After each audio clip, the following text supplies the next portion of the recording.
sostienen, mantienen y contienen la vida, con todos los seres que hacen posible nuestra existencia, pidiendo siempre permiso, la autorización, la venia para poder expresar y ser un puente, ser un emisario, escuchar a todos los que tienen que hablarnos para poder compartir y llegar a cada uno de nosotros. En esa consideración, en ese estado, en esa posición es que les doy la cordial bienvenida, les saludo y les doy un fuerte abrazo, agradecido por esta oportunidad, por este momento de poder llegar a su corazón. Es decir, el propósito de estos mensajes, de estos señalamientos que vamos a hacer, tienen el propósito de replantear, de reformular ciertas creencias que se nos ha impuesto, se nos ha establecido, se nos ha delimitado. Es decir, ha habido un proceso en el cual, a través de lo que se llama la escuela, la iglesia, los medios de comunicación, donde se van moldeando un tipo de pensamiento, un tipo de creencias, un tipo de concepciones. Y es bajo esos parámetros que se comienza a funcionar, se comienza a actuar. Y esto puede rebasar la posición económica, la cuestión cultural, la cuestión de género o de sexo. Es decir, trasciende y va a una situación del ser humano en general. Y en este sentido es que hoy la mayoría de personas son atravesadas por una serie de creencias que se establecen como verdades, verdades únicas, verdades que están legitimando y consolidando un sistema, una forma de ser y de existir, que determinan cuál es la condición y la posición de los seres humanos.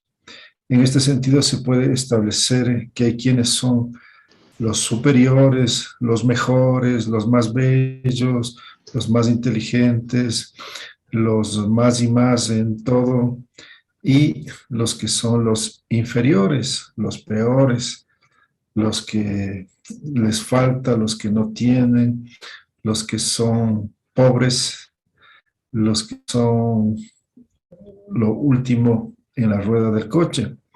Entonces, este es el imaginario bajo el cual nos desenvolvemos.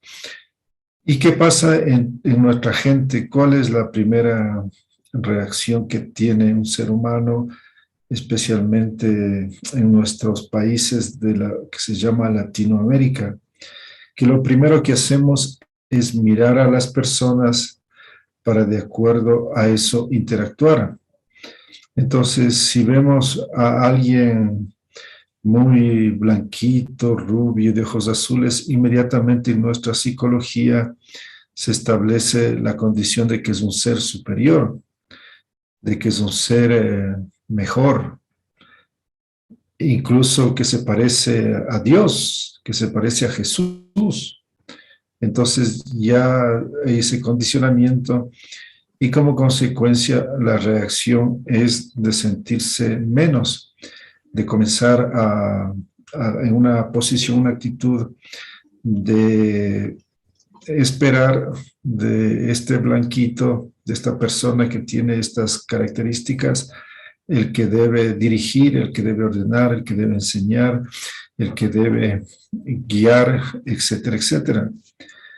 Y así se va estableciendo un degradé de los colores hasta llegar a lo más oscuro, a lo negro, en el cual la visión de ese personaje, de esa persona, es que es un ser inferior, es un ser hasta negativo, malo, perverso, cruel, ignorante, atrasado, que, que no le gusta trabajar, que es una persona malhechora, que es lo peor.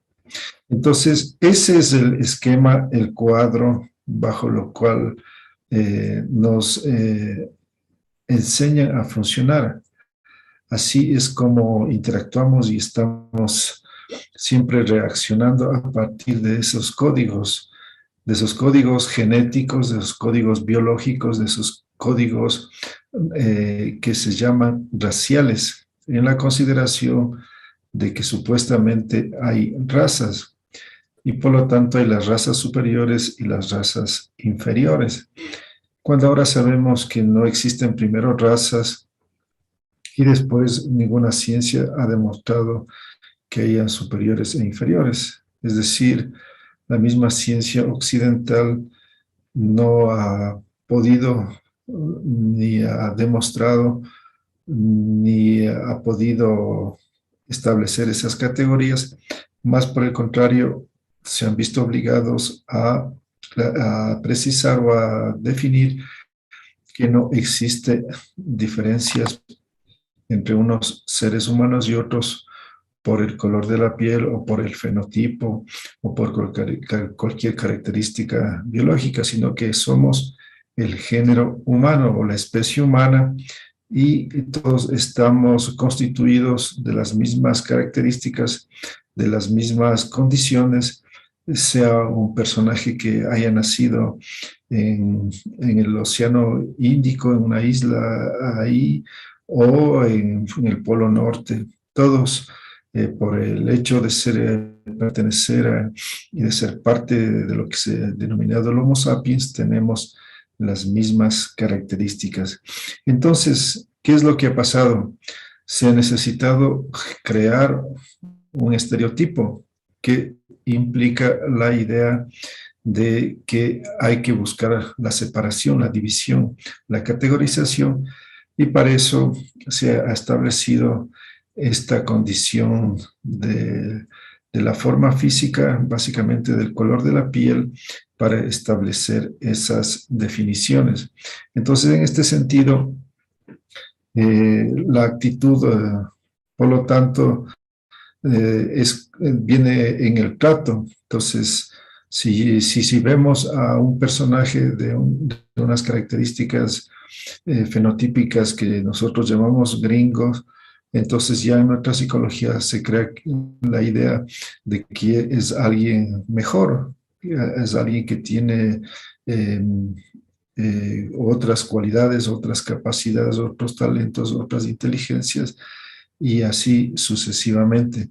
Entonces, esto nos enmarca en una psicología, en una condición de sumisión, donde agachamos la cabeza a partir de esa actitud, de esa relación con nuestro persona con la cual estamos interactuando. Por lo tanto, todo eso está configurado o se moldea o se delimita en nuestros primeros años de vida. Ahí es donde se va a ir encargando de crearnos estas nociones, estas concepciones, estos prejuicios, y esto nos lleva a un problema en la cual estamos en este esquema de superiores e inferiores.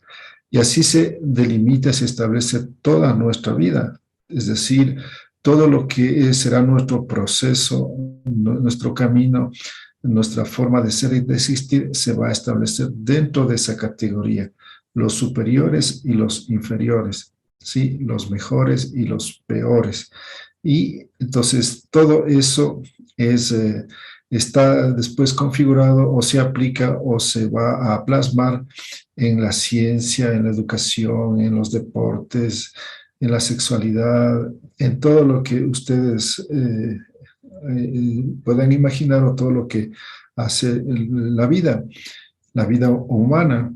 Entonces, en este sentido es que se ha construido este personaje inferiorizado, que está racializado, que está minimizado, desvalorizado, y lo contrario con el otro personaje. Y esto implica, por lo tanto, tomar conciencia de dónde viene todo esto, quién lo ha construido, para qué lo ha construido, con qué propósito lo ha construido. Entonces, esto nos obliga a ir al pasado, nos, nos llama a ir hace 500 años, en donde se va a establecer este proceso en el caso de nosotros, pero que inclusive podíamos ver como antecedentes en la propia Europa, cuando ya se comienzan a hacer estas distinciones por el fenotipo. Por ejemplo, hay referencias de que en una época los romanos, los griegos tienen preeminencia, tienen una mayor valoración o aprecio o reconocimiento basadas en su poder militar o en ciertas características tecnológicas o de manejar ciertos conocimientos.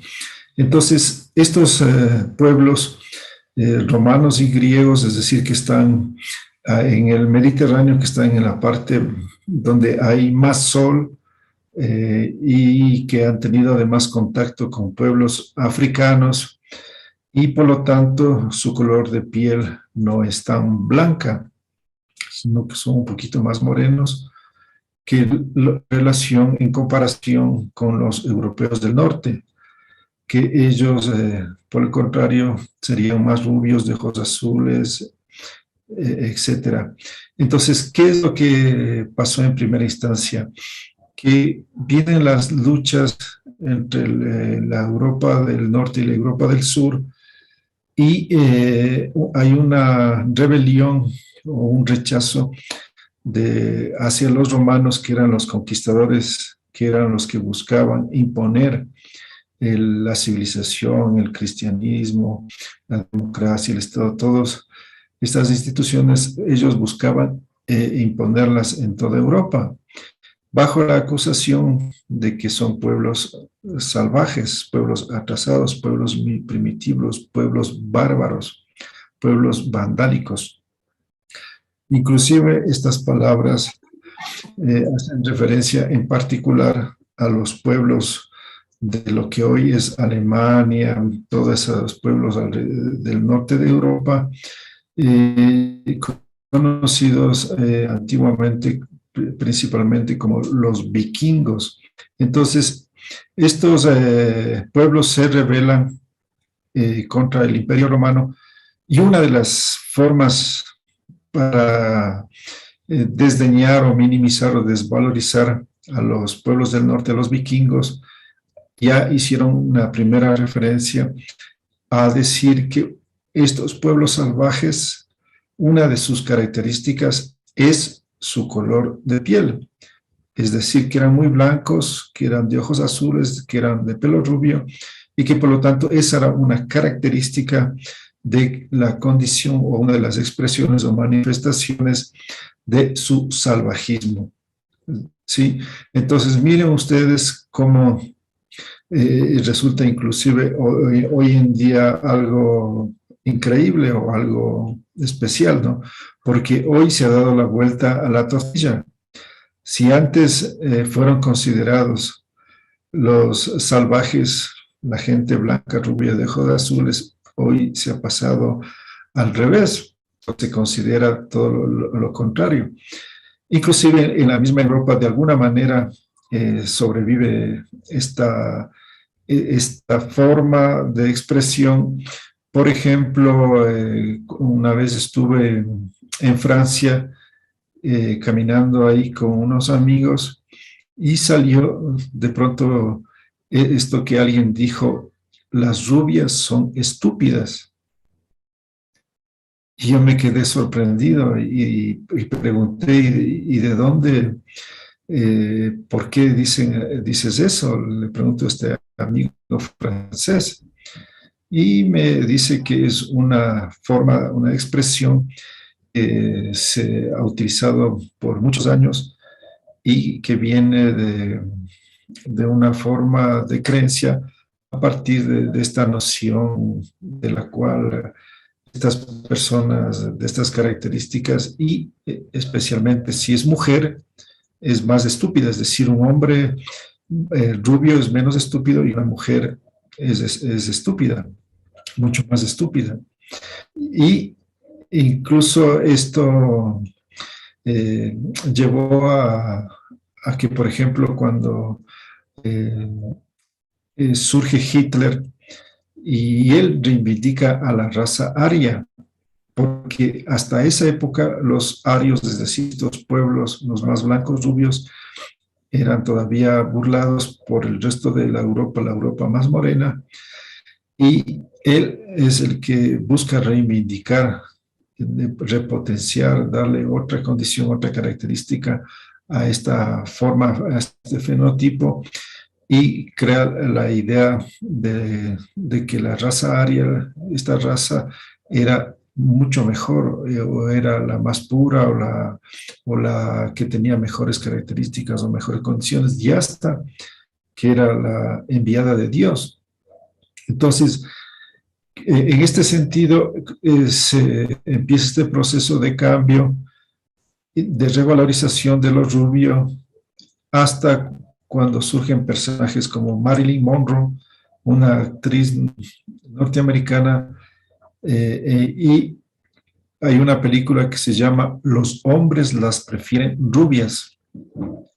Entonces ahí ya es un cambio, una modificación, una revalorización de lo rubio. Pero, sin embargo, hasta ahora, repito, de alguna manera, en Europa se sigue haciendo referencia y se cataloga, y cuando ven una mujer rubia ya le dan esa característica de que es estúpida. Miren ustedes, hasta el día de hoy, es decir, no es algo antiguo. Entonces, si esto ha pasado en Europa y ha sido un proceso de mucho tiempo, en donde estamos hablando por lo menos de unos 2000 años, cuando los romanos intentan romanizar toda Europa, y ahí es cuando vienen estos descalificativos hacia los pueblos del norte de Europa. Entonces ya hay, por lo tanto, unas primeras expresiones que no podríamos llamarles todavía de racismo, pero sí de discriminación, porque el racismo no es simplemente un rechazo hacia un color de piel, sino que es un sistema, es una visión que llamamos dentro de la filosofía una estructura ontológica y epistémica. ¿Qué quiere decir? Que se establece toda una forma, todo un sistema, una estructura con una serie de instituciones en las cuales se configura ese modelo social en la condición de que el meollo o el centro, la forma de estructuración de esas instituciones está basado en categorías raciales. Eso es el racismo. Por lo tanto, no se puede, por ejemplo, decir al revés, como cuando a veces dicen, algunos dicen, no, pero algunos llamados blancos dicen, pero también los indios son racistas. No, no puede haber, no es una cuestión de discriminación o solamente de rechazo, y tampoco que puede ser algo de arriba hacia abajo. El racismo tiene que ver, a ver, me explico esto de arriba hacia abajo. No puede haber una situación donde los racializados, que son los de abajo, en relación a los de arriba, que son los que tienen los privilegios, ahí es donde se pueda establecer que haya racismo por parte de los de abajo. Es decir, los que están en esa condición de dominados no pueden establecer una condición de racialización a los que son dominadores. Entonces, el racismo viene desde arriba hacia abajo. Entonces, en este sentido, el racismo tiene que ver con una construcción social, es decir, se configura una forma de vida con una serie de estructuras, de instituciones, de formas, de medios, de instrumentos, y eso va a estar regido o va a estar constituido o formado bajo la estructura de la raza como el elemento bajo el cual se configura ese tipo de mundo.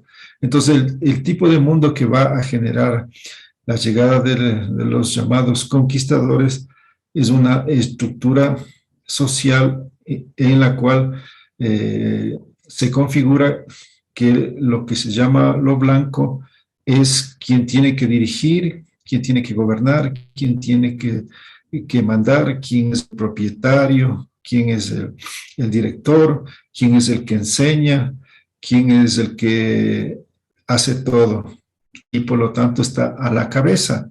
Esa es la estructura en la que se configura y por lo tanto los otros son los aprendices, los otros son los siervos o los otros son los que tienen que estar bajo la tutela, bajo la crianza de los que saben, de los que tienen, de los que son mejores, de los que tienen la potestad divina que les ha sido concedido para educar, para evangelizar, para cristianizar, para civilizar, para desarrollar, etcétera, etcétera.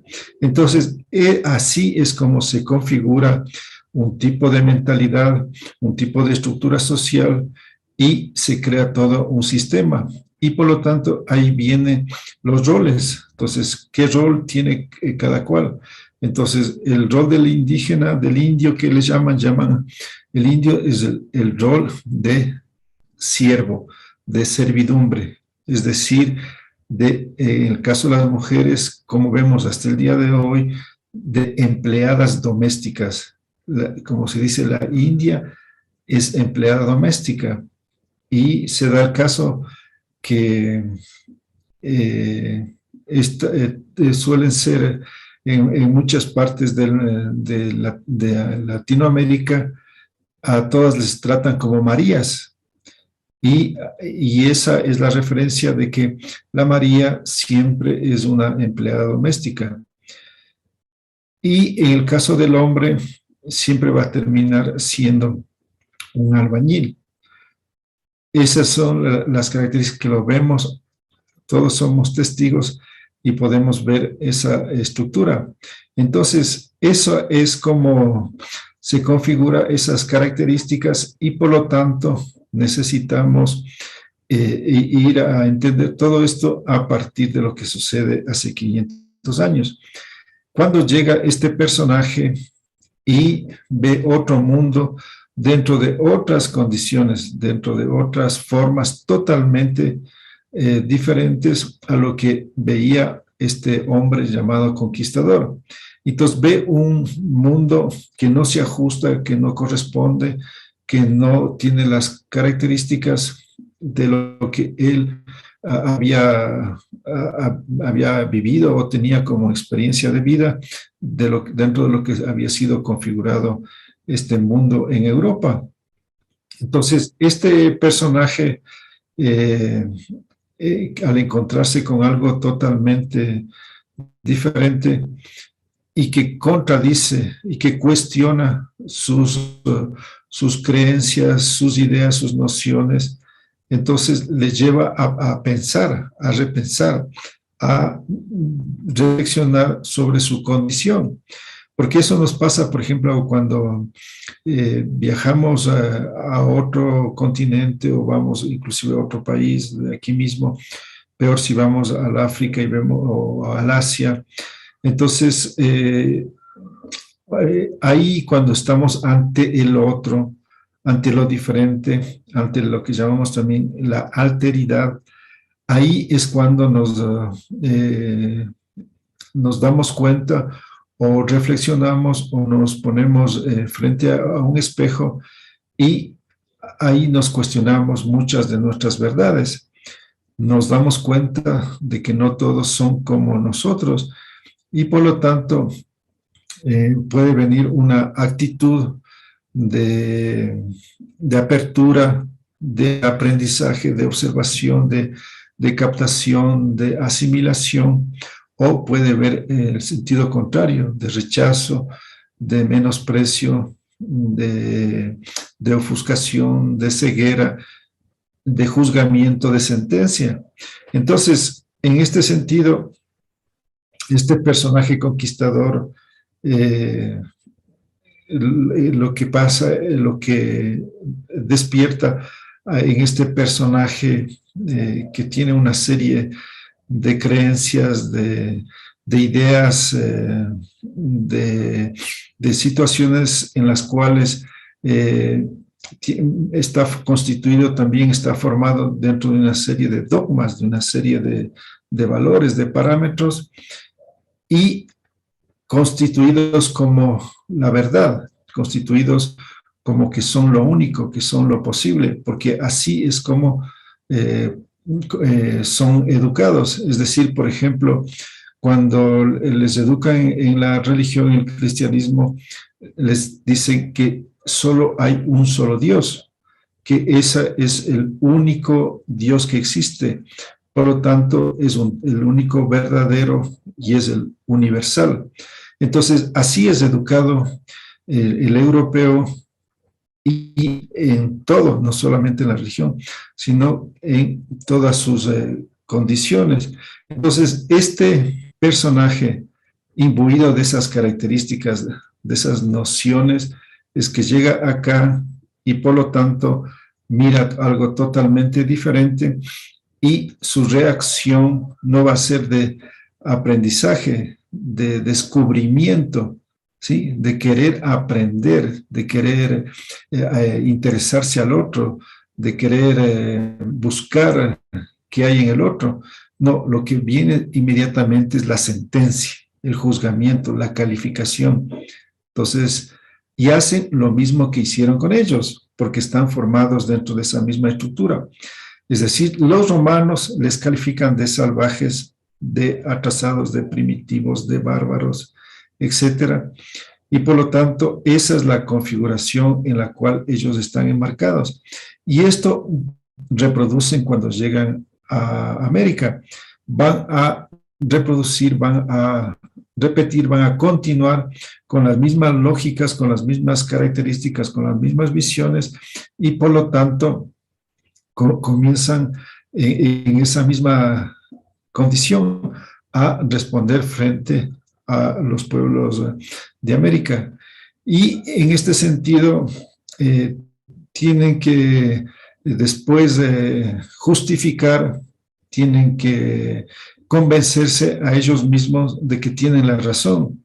Es decir, si comienzan a actuar en esta forma, en esta reacción en la cual ellos quieren dominar, quieren acabar, quieren destruir, quieren matar, quieren controlar, quieren explotar, necesitan justificarse a ellos mismos en que es correcto, en que es adecuado. ¿Por qué? Porque contradice a su moral cristiana, a su moral religiosa, en la cual todos somos hijos de Dios, en la cual todos vienen de Adán y Eva, en la cual todos son, por lo tanto, expresión de Dios, en tanto que desde la idea de Adán y Eva son a imagen y semejanza de Dios.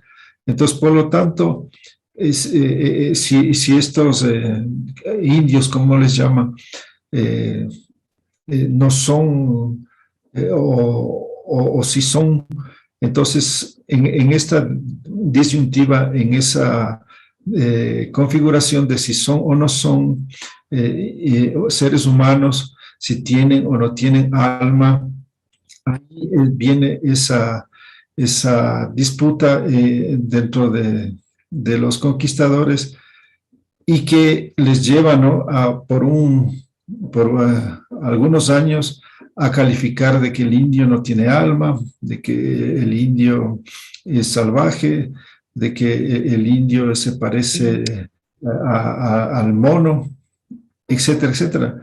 Incluso hay un personaje que se llama Gines de Sepúlveda, que él escribe un libro que se llama Las justas causas de la, a ver, ¿cómo es? Las justas causas de la conquista de América, algo así, se me escapa ahorita el nombre, en la cual este personaje, Gines de Sepúlveda, busca justificar lo que estaban haciendo todos los conquistadores y decían, llega a la conclusión de que el indio era tan atrasado que se parecía al mono y por lo tanto se justificaba la dominación, se justificaba el control bajo el argumento de que ellos no pueden guiarse, no pueden gobernarse, no pueden pensar y por lo tanto se necesita que alguien les dirija, que alguien les guíe, les oriente.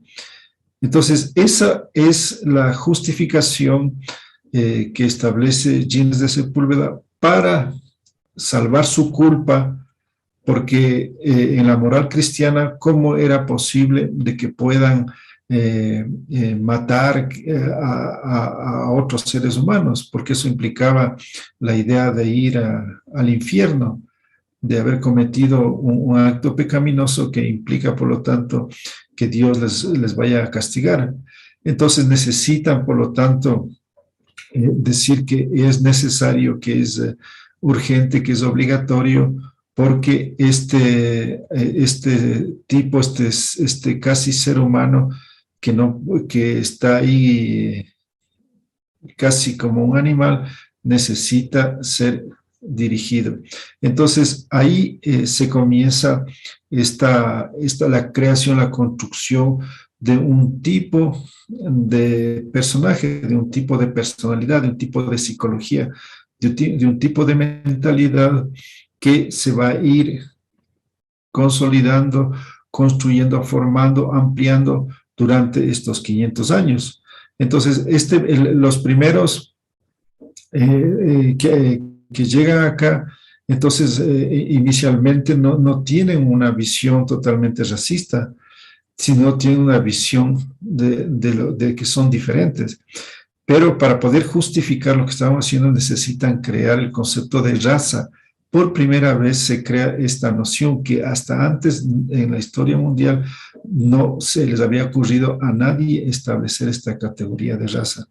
Entonces ahí es cuando se inventan y generan todo un sistema racial que se llama todo un apartheid. Es un nombre en inglés que establece una categorización por el color de la piel. Entonces, este apartheid que genera o que estructura la raza como la categoría que permite, que posibilita la explotación, que posibilita la servidumbre, que posibilita que el indio sea sometido. Y esto lo vemos hasta el día de hoy, donde, como hemos señalado, se estructura y se califica desde esa condición la relación con el otro. Entonces, este pasado, esta situación, esta característica psicológica está latente hasta el día de hoy y se sigue, por lo tanto, reproduciendo. De generación en generación, por 500 años, se han seguido generando estos estereotipos y más bien se han ido aumentando, consolidando, fortificando buscándole cada vez más elementos, más criterios, más características para justificar ese racismo, para ejemplificar, para decir que efectivamente es así. Entonces hemos llegado a un nivel en donde lo que hoy se llama el supremacismo blanco se ha exacerbado frente a la reacción de los otros colores, de los otros fenotipos, de las otras formas de los seres humanos, de otras culturas, de otros pueblos, que han reaccionado ante esa forma, esa estructura y quieren establecer unas formas horizontales, romper con esas formas verticales, piramidales, para establecer una condición horizontal, de igual a igual. Entonces, ¿cómo pueden estas personas que están estructuradas, configuradas dentro de esas nociones de superioridad e inferioridad, pretender aceptar aquello? Entonces, ahí nos encontramos, por lo tanto, en un momento crucial en donde se está cuestionando a esas verdades, a esos estereotipos, a esas creencias, esos valores, a esos principios, y por lo tanto viene la reacción de los afectados, de los privilegiados, de los que están actuando en esa condición de superiores y entonces ahí ahorita estamos, por lo tanto, en esta lucha, en esta disputa, en esta interpelación a todas esas series de fundamentos. Entonces, para esto nosotros necesitamos tener mayores argumentos, tener mayores elementos para poder justamente disputar a estos criterios, para poderles interpelar a todas esas nociones. Y esto implica, por lo tanto, ir a reflexionar, a repensar nuestra historia, porque en la historia que nos cuentan es una historia interesada, es una historia deformada en la cual se establece esta característica, se reseña, se cuenta y se establece que en el caso de muchos que suelen decir que gracias a los conquistadores es que tenemos religión, que tenemos idioma, que tenemos cultura, que tenemos todo, porque el indio era salvaje, el indio estaba con taparrabos, casi vivía como los animales y no tenía cultura, no tenía, era un idólatra porque adoraba el sol, adoraba la tierra, adoraba la luna, porque era porque en definitiva no era realmente alguien que tenía idioma, porque por ejemplo para los idiomas ancestrales los calificaron de dialecto como una minimización, que nuestros dioses eran paganos, que nuestros dioses eran superchería, etcétera, y que por lo tanto no tenían un Dios verdadero, sino falsos dioses. Y así podemos ir hablando en muchos elementos y muchas características. Por lo tanto, eso es lo que se enseña, eso está en la subjetividad de muchos de nosotros que interactuamos y funcionamos dentro de esas formas. Entonces, incluso hay de nuestra propia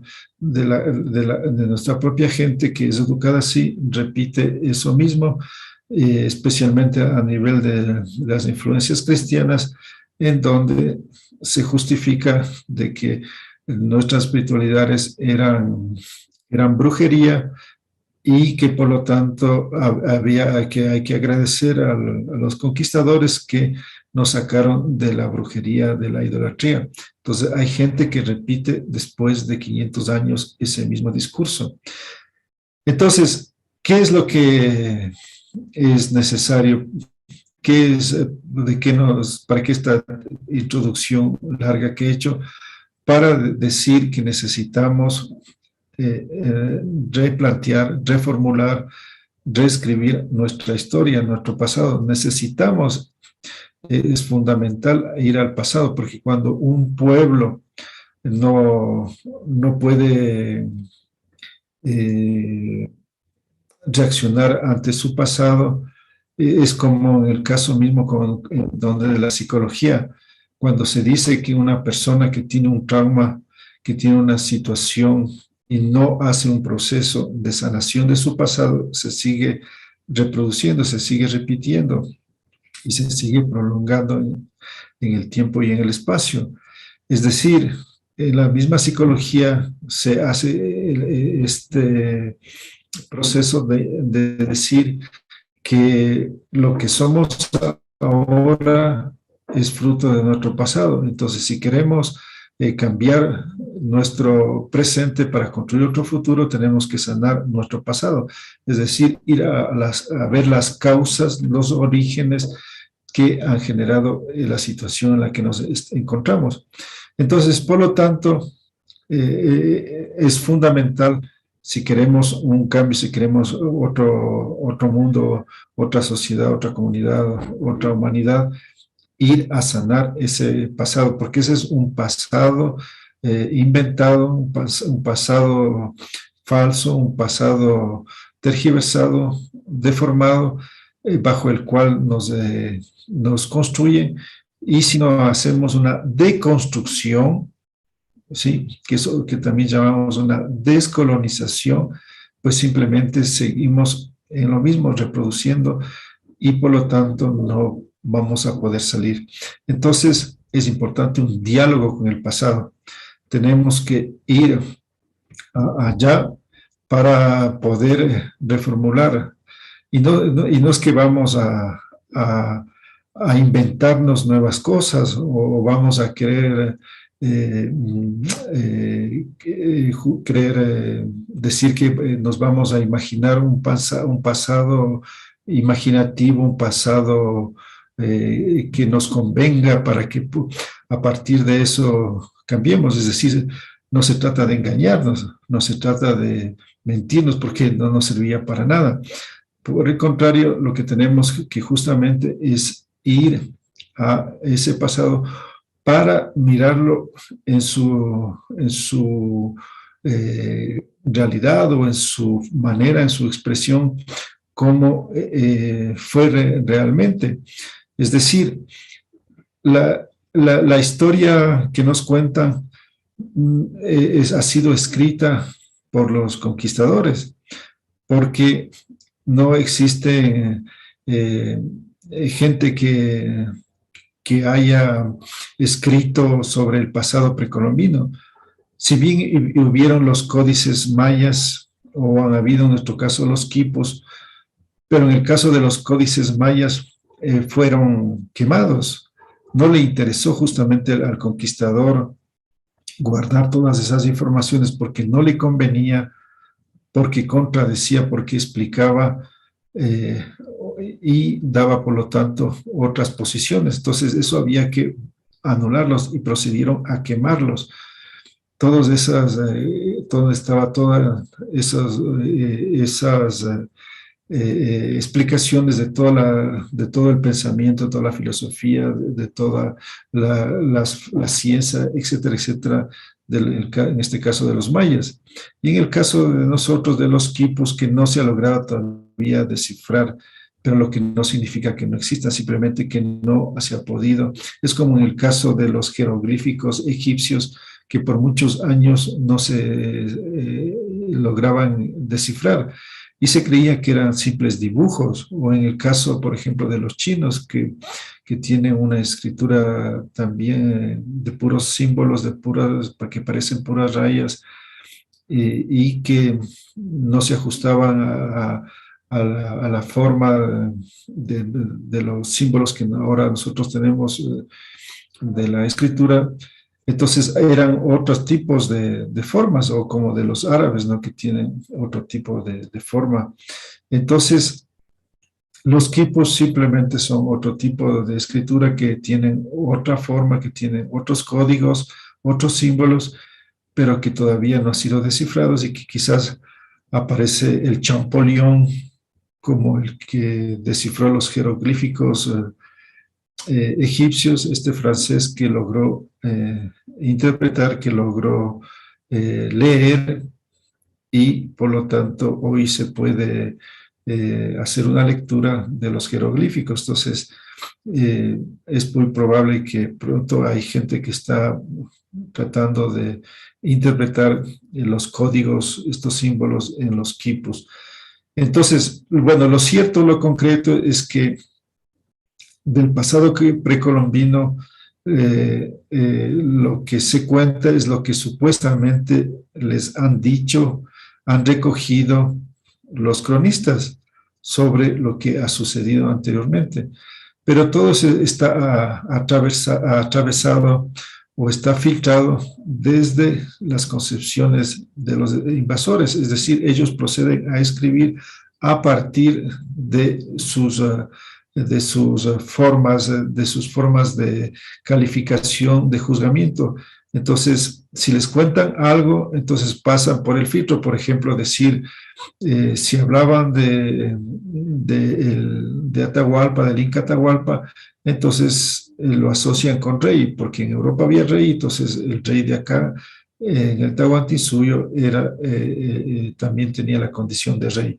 Entonces, si había en Europa princesas, acá también eran las llamadas Virgen del Sol, que dice, eran princesas, y así, etcétera, etcétera, sucesivamente. Entonces, todo se hace una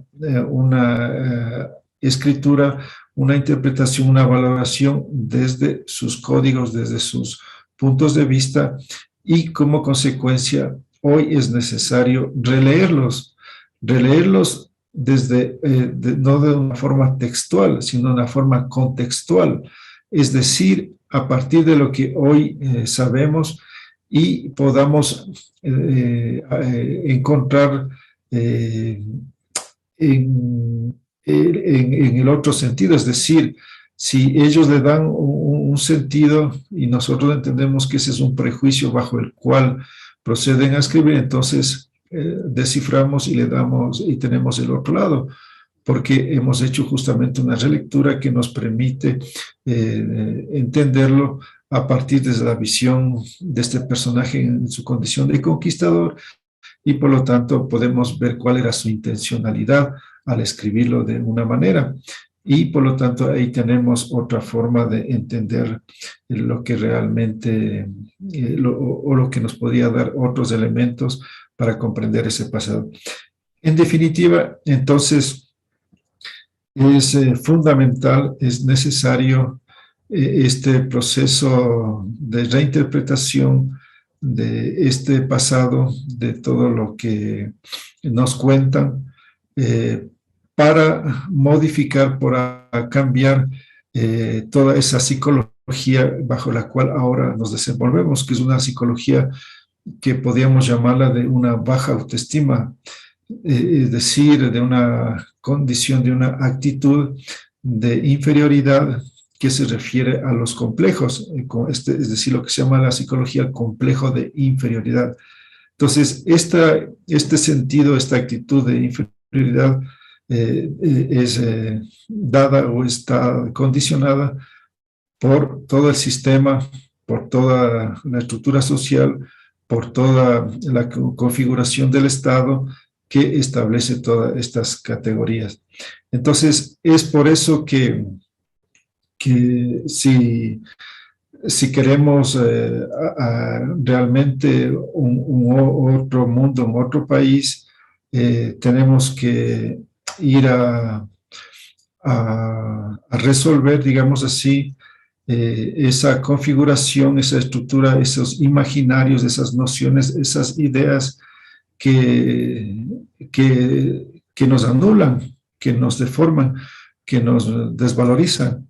Entonces, eso es lo que venimos haciendo o se viene haciendo este trabajo para, para romper con todas estas categorías que nos han establecido de estas dimensiones racializadas, de estas formas de superiores e inferiores, para que logremos, por lo tanto, tener el orgullo, tener la consistencia, la capacidad para poder ser nosotros mismos y no ser ese pasado colonial, no ser ese pasado oscuro, para no ser una reproducción de todas esas nociones de salvajes, de atrasados, de primitivos, sino que para que nos demos el sitial que corresponde, el sitial que realmente somos, y por lo tanto en esa forma podamos florecer, podamos establecer otro tipo de ser humano con otras características, ¿no? Que pueda ser alguien firme, alguien bien plantado, alguien de confianza, de seguridad, y en esta medida pueda, por lo tanto, seguir este camino, seguir tejiendo con orgullo eso que fuimos, que somos, y por lo tanto podamos ir abriéndonos, resplandeciendo y compartiendo y generando, por lo tanto, este nuevo ser humano, esta nueva condición para poder salir de toda esta situación a la que nos han llevado y nos han conducido. Aquí quisiera hacer un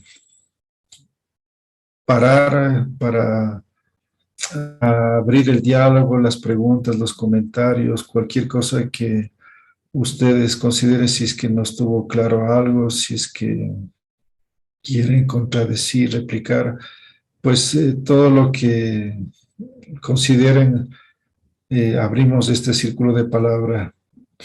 Adelante, les escucho.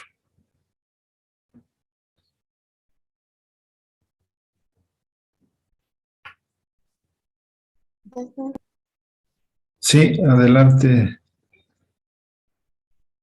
Buenas noches, doctor, compañeros, buenas noches. Quería preguntarle entonces, en algunas crónicas registra, por ejemplo, que había una especie de miramiento hacia los pueblos, de parte de los incas, ¿no? Hacia los pueblos conquistados, porque los incas también se expandieron y obviamente lo hicieron a través de la diplomacia o en otras cosas, en algunos casos también se llegó a las guerras, ¿no? ¿Y cómo tendríamos que mirar entonces eso que podríamos llamar una situación de superioridad? No sé si es apropiado el término decir, ¿no? Respecto a la posición que mantuvieron los incas en la etapa del expansionismo, ¿no? Cuando inclusive se menciona que los urus eran rechazados por ser considerados, porque los consideraban pueblos sucios, dicen. Y en el caso de los collas, habla de que eran los últimos, estaban destinados a entrar, a ser los últimos en ingresar al templo, a los templos de sacrificios o templos de celebraciones, en el sentido de que eran considerados personas, eran considerado un pueblo inclinado a expresiones, dice, ¿no? Un poco viciosas, menciona así. ¿Y cómo tendríamos que mirar esa posición, ¿no? Que mencionan los cronistas? Creo que es Pedro Ciza de León, si no me equivoco, que a la final, digo, como usted menciona acertadamente, pues hay que hacer relecturas, ¿no? De muchos de estos planteamientos, pero es lo único que tenemos, diremos. Como usted menciona, también los códices mayas que han sido quemados han ardido durante 3 días, ¿no? Porque la pila de fuego dice que era inmensa. Y es lo único que nos queda, ¿no? Obviamente que después se hicieron códices bajo ya modalidad europea, diremos, ¿no? Modalidad católica, pero es lo único que nos queda, ¿no? Las crónicas, los códices, los que nos dejaron es lo único que nos queda, y precisamente, si no me equivoco, es Pedro Ciza de León el que menciona, ¿no? Esta mirada de los incas hacia los pueblos que ellos habían anexado, ¿no? a su, a su territorio en su etapa expansionista. Eso sería, doctor. Gracias. Bienvenida a la pregunta. Cuando llega el invasor, eran muy pocos. En las primeras expediciones no pasan de 150 personas y en las subsiguientes no llegan a pasar de las 300 personas. Y así después no llegan a ser muchos los que llegan hasta América.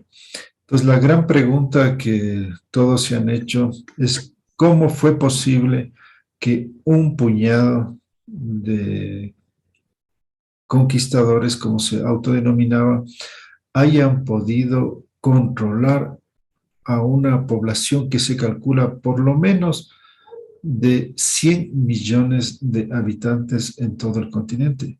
Imagínense ustedes lo que es 100 millones. Obviamente que este fue un proceso paulatino y que empezaron con lo que hoy se llama México, pero de igual manera fueron un poquito en relación a los mexicas y a todos estos pueblos en una proporción de 1 a 100. Entonces es obvio imaginar que 100 guerreros, si es que eran, como dicen, bárbaros, que hubieran fácilmente, por lo tanto, estos 100 bárbaros, entre comillas, estos 100 salvajes, entre comillas, destruido a un cristiano, porque esa era la característica, ¿no? Decir cristiano, y se repite hasta el día de hoy para hacer esa categoría, esa referencia de como que es mejor. Entonces, como 100 salvajes pudieron ser derrotados por un cristiano. Entonces, uno de los argumentos, y que en parte tienen razón, es que no solo llegaron las armas blancas, como se llama, sino también las enfermedades blancas, como se denominaron. El padre Motolinia escribe un libro que se llama Las 10 plagas que cayeron sobre América.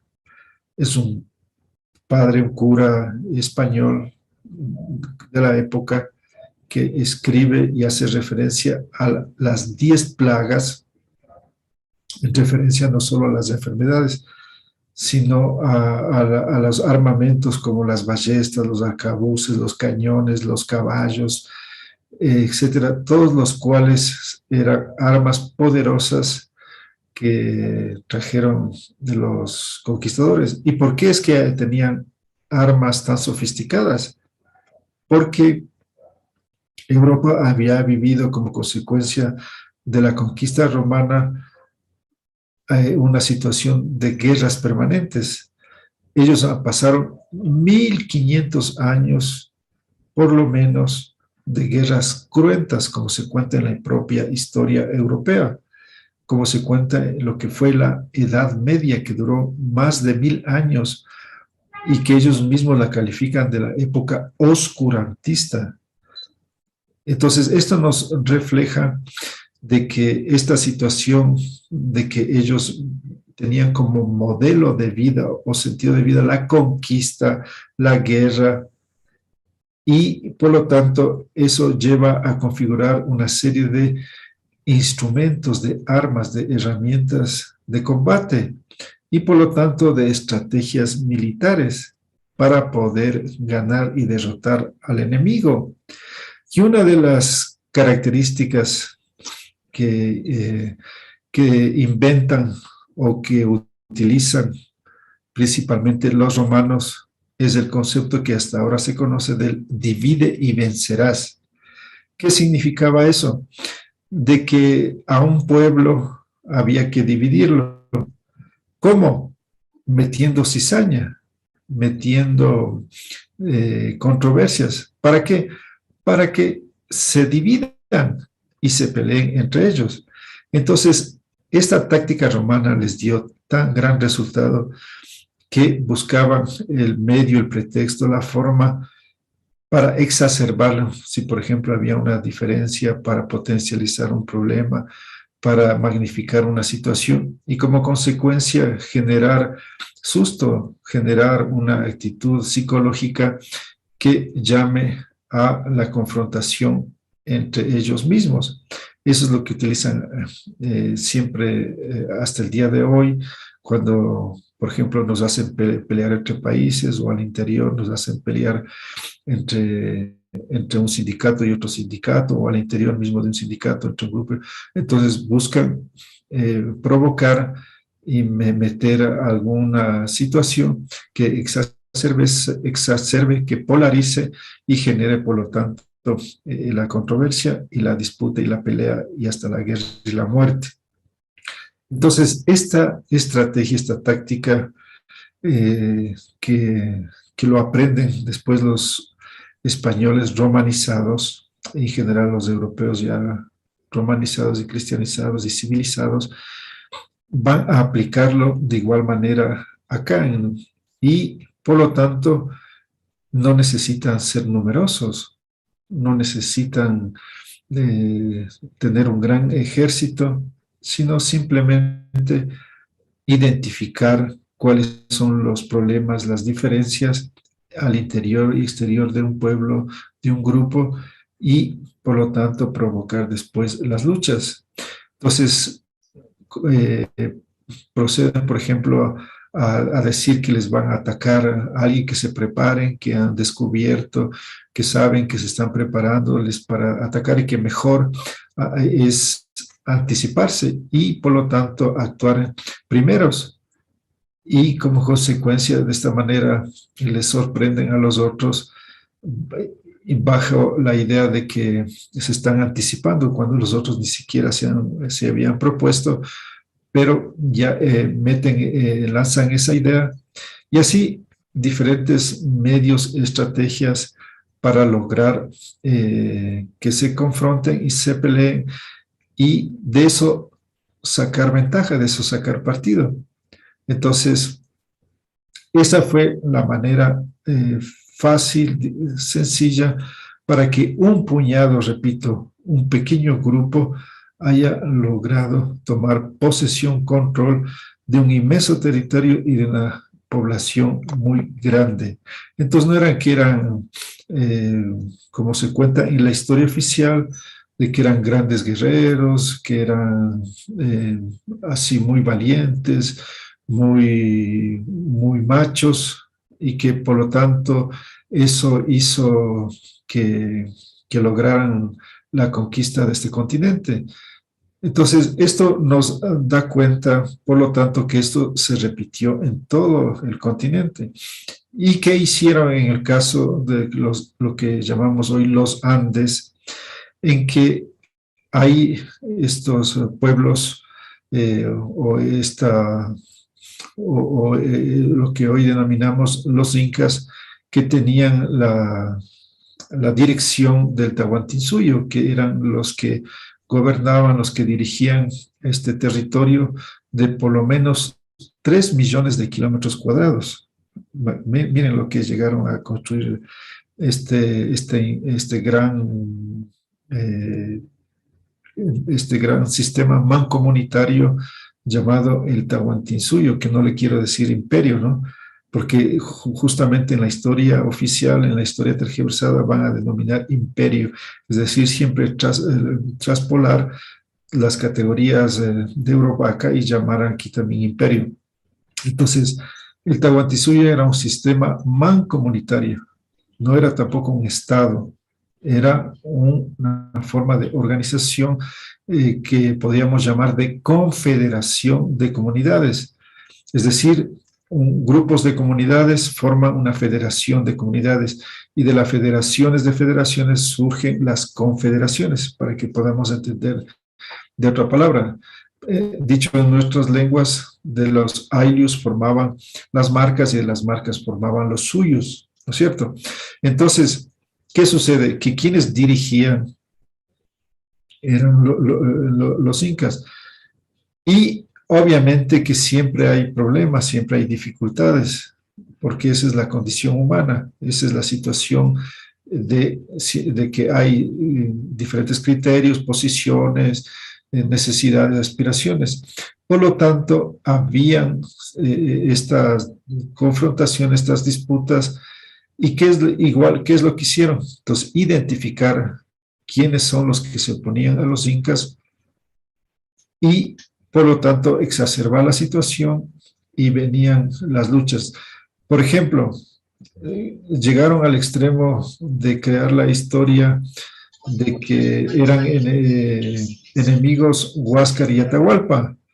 Entonces, ¿qué sucede? Primero que el Inca Atahualpa había ya sido tomado prisionero y por lo tanto había la reacción de muchos que querían rescatarle al Inca Atahualpa. Y para evitar aquello, inventan de que Huáscar le quiere matar a Atahualpa para quedarse como el Inca. Y por lo tanto, ¿qué es lo que sucede? Que al generarse esta idea, esta supuesta imaginación de que le quiere traicionar, de que le ha traicionado Huáscar, entonces viene, por lo tanto, la reacción de la gente alrededor del Inca Atahualpa y viene la guerra, la confrontación entre nuestros pueblos, entre estos hermanos, y se presenta hasta el día de hoy. En la historia se dice que hubo una traición, unos dicen de Atahualpa, otros dicen de Huáscar, pero a la final que supuestamente ellos se disputaban el ser el Inca del Tahuantinsuyo, el ser el jefe máximo, y que por lo tanto en las peleas entre hermanos buscaban simplemente anularse el uno al otro para tener el control. Es decir, esa es la creación histórica, es la justificación y lo que nos cuenta hasta el día de hoy. Pero hoy ya hay referencias, hay unos escritos que se encontraron de Blas Valera, en la cual él cuenta diferente y por lo tanto desmonta esta noción, esta idea de que supuestamente los hermanos estaban peleando por el control y por la dirección del Tahuantinsuyo, sino que más bien fue un invento de los conquistadores para lograr que se peleen y por lo tanto hacer más fácil el control de este territorio y después justificar el asesinato de Atahualpa. Entonces, así van creando, por lo tanto, después una serie de nociones que, por ejemplo, en la historia del Ecuador, de donde soy originario, también nos hacen referencia y nos enseñan de que los peruanos, ya no se dice los incas, sino los peruanos, fueron los que conquistaron al Ecuador, lo que hoy se llama el Ecuador, y fueron los que eran tan expansionistas, eran invasores, eran desalmados que iban, que llegaban y que iban asesinando, matando a todos los que se oponían y que como consecuencia estos desalmados, estos peruanos salvajes, estos peruanos malévolas, son los que nos han destruido, nos han acabado y nos creaban la animadversión y el rechazo hasta el día de hoy hacia los peruanos. Y yo sorpresa que cuando llego a Bolivia, donde estoy viviendo actualmente, escucho la misma historia. Entonces, ahí, ¿qué me doy cuenta? Que justamente buscaron el mismo mecanismo en todo lado. Entonces, esto significa que esa era la táctica, la estrategia, y la masificaron en todo lado, y por lo tanto, toda la historia de lo que hoy se llama Latinoamérica está constituida, está formada dentro de esas formas. Por lo tanto, entonces, ahí viene lo que cuenta Cese y va a decir lo que está diciendo. ¿Por qué? Porque esa es la forma como se ha inventado y se ha trabajado la historia para generar hasta el día de hoy las disputas, las diferencias, y como consecuencia estemos divididos, estemos separados y estemos acusando, en el caso de los bolivianos y los ecuatorianos, como que los incas, los peruanos son los malos, y así como consecuencia las peleas de los bolivianos con los chilenos, de, qué sé yo, de los chilenos con los argentinos, etcétera, etcétera. Y al interior también de los países, de que los unos nos han traicionado, de que los otros son los malos, etcétera, etcétera. Entonces, esa es como hasta el día de hoy, por ejemplo, a través de los partidos políticos, que es otra de las críticas que venimos haciendo, que entran en otras comunidades y nos dividen en derechas e izquierdas. Entran los cristianos y nos dividen en evangelistas, mormones, etcétera, etcétera. Es decir, esa es la misma forma, la misma estructura bajo la cual nos pueden dominar, nos pueden mantener en esta situación y por lo tanto no van a cambiar, es decir, siempre van a reproducir porque saben cuál es la manera bajo la cual pueden controlar, pueden aplacar, pueden tergiversar una lucha, pueden inventarse un autoatentado y con eso decir que son los malos, por ejemplo, y poner una bomba una iglesia, por ejemplo, y decir quiénes lo han hecho son de tal grupo, de tal ideología, y viene la reacción, ¿no? Entonces, ¿quién lo generó? ¿Quién lo provocó? Todos sabemos que esas son las tácticas de la CIA, por ejemplo, que a través de eso siempre han buscado estos dos mecanismos para que hayan estas reacciones y por lo tanto entre nosotros mismos nos estemos peleando. Entonces, esta es como podíamos aplicar a todo. Esto no quiere decir que aquí no había dificultades, problemas, guerras, conflictos, pero no era la constante, no era el sentido de vivir, no era el modelo de conquista como eran los romanos, que llevan a generar un sistema de vida basado en la conquista, en la invasión, en el dominio, en la explotación, en generar esclavos, etcétera, etcétera.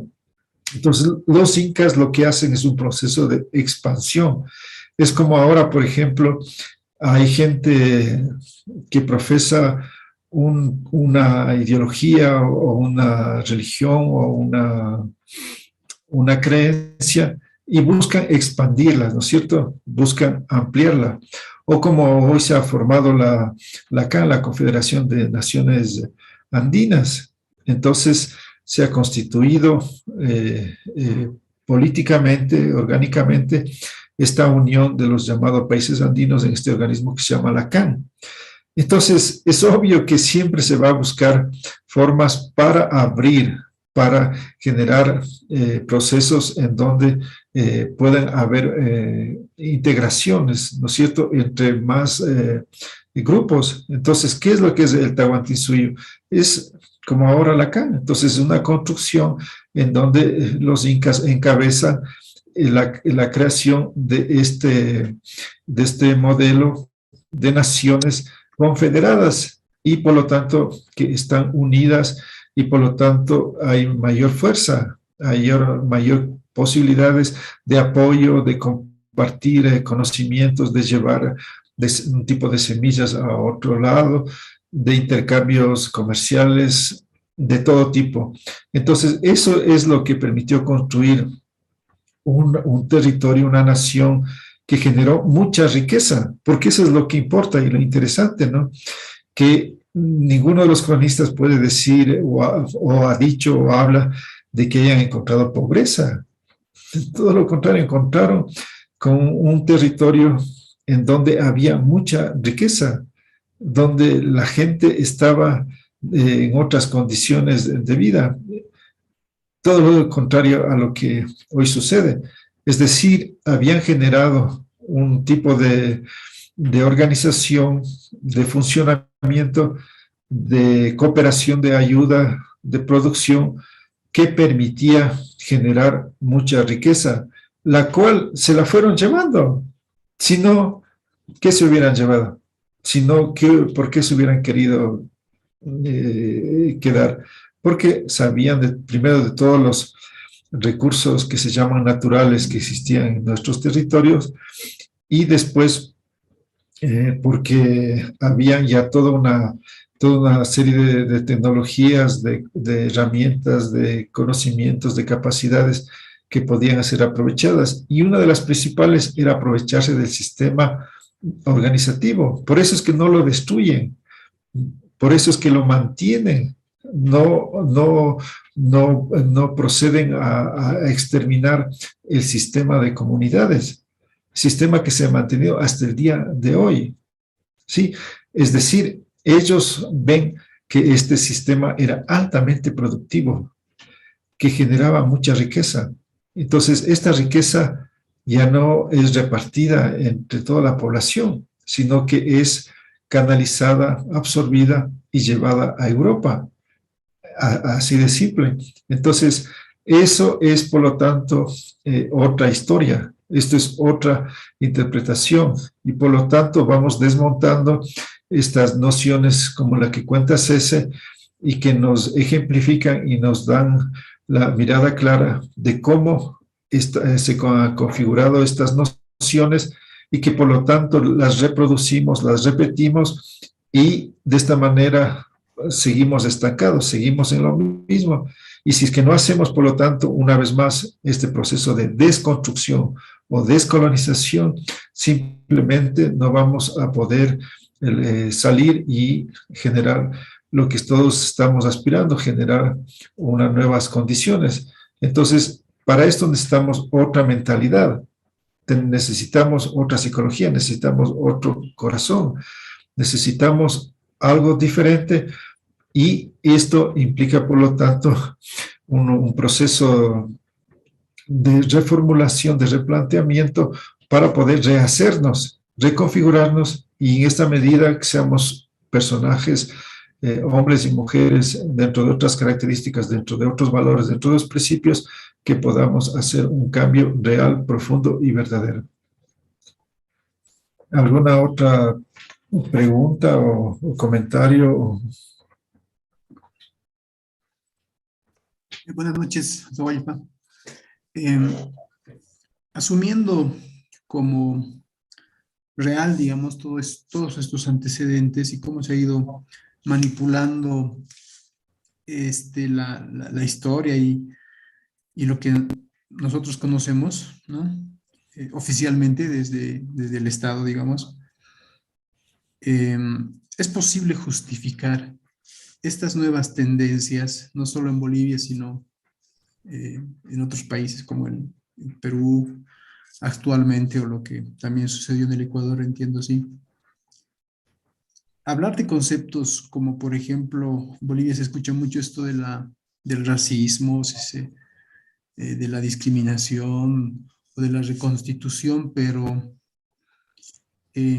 como que utilizando esta información, ¿no? Vuelvo a decir, asumiendo que lo que acabas de mencionar es real, realmente esto pasó así, es posible que este proceso de cambio, digamos, que se maneja acá en Bolivia, sea factible, porque al parecer yo veo esto más allá de una política, digamos, seria de un poco reconocer, reencauzar todo este proceso histórico que ha sucedido y que se ha tergiversado. Al parecer se está más bien empeorando, así lo veo yo, y quería saber qué piensas al respecto. Gracias, interesante e importante pregunta. Yo llegué a Bolivia con muchas expectativas, es decir, en el exterior se hablaba, se decía muchas cosas del gobierno de Evo Morales y por lo tanto había una reacción de aprecio, de valoración, a según como le contaban. Es decir, miren ustedes cómo es la historia, ¿no? Cómo se cuenta. Es decir, depende quién lo cuenta y cómo lo cuenta y para qué lo cuenta. Entonces, en el exterior llegaba una serie de informaciones, de mensajes, y donde se presentaba por los medios de comunicación una imagen positiva, valorativa del gobierno de Evo Morales. Como consecuencia, yo me sentía identificado, aplaudía y, y quería, digamos, reconocer este proceso.